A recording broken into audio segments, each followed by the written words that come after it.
One surprised us that was coming today, and that was Chris, and that's Mr. Staley. So Chris Staley, do you want to come up and say a word? I did turn my ringer off. Wow. I don't know what it is, but it just came up plus 10,000. So I guess it was God. I don't know. It's just like an infinite number, you know. If it's God, he's probably saying we need to get this going, folks.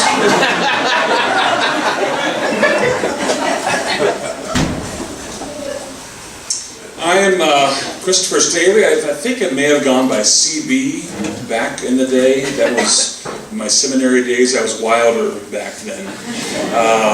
Christopher Baird was my name, so CB was easier to say. Was here for a whole, I think, 8 months, and so if you don't remember me, don't feel bad, because I wasn't here terribly long. I do remember my first sermon, however. I don't remember the content so much as I remember the reading. It was a circumcision of Jesus. And that's a very high feast day in some places, but Hollandale wasn't terribly impressed.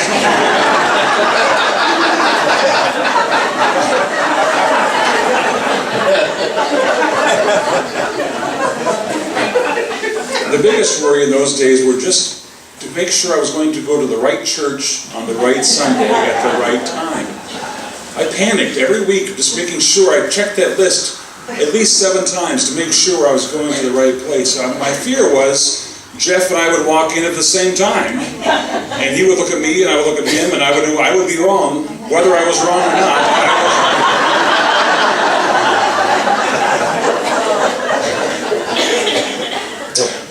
Our family was much younger back then as well. That's funny how that works, isn't it? Our son Philip turned a year old while we were here. We had the party there in the church basement with a farm scene-themed cake, for which he was very grateful. Our daughter was turned 3 that same summer, and then we went back to seminary for our final year, and I've been a pastor ever since. It's hard to believe, but it's true. One thing that happened here, I think for all the interns who came here, was part of what we found out here was how little we really knew about being a pastor. You think you go to seminary, you're going to be all ready and set to go, then you go to internship and realize, boy, you've got a lot to learn yet. And the last year in seminary is not really going to help. And so internship is the beginning of that process, and then your first call really is when you figure out what you don't know and what you have to put away and not use again, and how to be a pastor. And we were grateful to be in a good first call. It was German, I'm sorry, but they were welcoming to us. St. John Lutheran in Luena, Iowa, northeast corner of the state. We were there 13 years. From there we went to Trinity Lutheran Church in Ellsworth, Iowa, 6 years, and now we're at First Lutheran in St. Ansgar, Iowa. Some of you, I don't know how much you know about your Norwegian history, but Klaus Clausen left Luther Valley in 1853 with a colony of Norwegians. He himself was a Dane, but he got along with them okay, and took them to this place he had scouted out, which he named St. Ansgar in honor of the patron saint of Denmark, and there formed a town and a church. And from that grew 22 other churches that he helped to found starting back in 1853. So I've come back, if you would, to my Norwegian roots, which I have learned here. Romagut, I still make it, and it's just still good. Even in the microwave, I can't believe it, but it's true.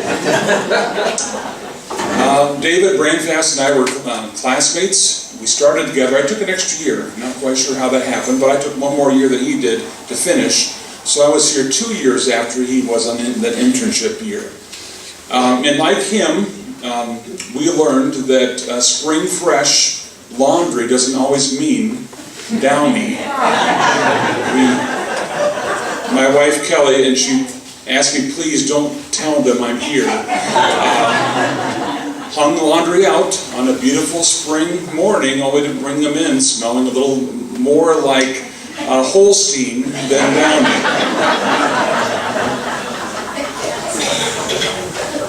And the names have been mentioned a couple times, but just I was very grateful not only for Jeff, who was my supervisor in that year, but also Wayne and Ruth Henderson. Wayne was the one who would be with me each week because Jeff was at the other two churches, and Wayne was always such a generous, thoughtful, and just a kind man. And I know his name doesn't appear as being part of the parish necessarily, but he was certainly a big part of the Pecatonic parish and loved all the churches of the parish very much. And a couple names which I haven't heard brought up yet, which I will, one of which was very helpful for us at the time, Wayne Garthwaite. Is Wayne still here? Okay. Well, he was very important in my ministry, kind of making sure I got things done. I think he was the council president at the time. And then the custodian, who lived right next to the church, and I cannot remember their names.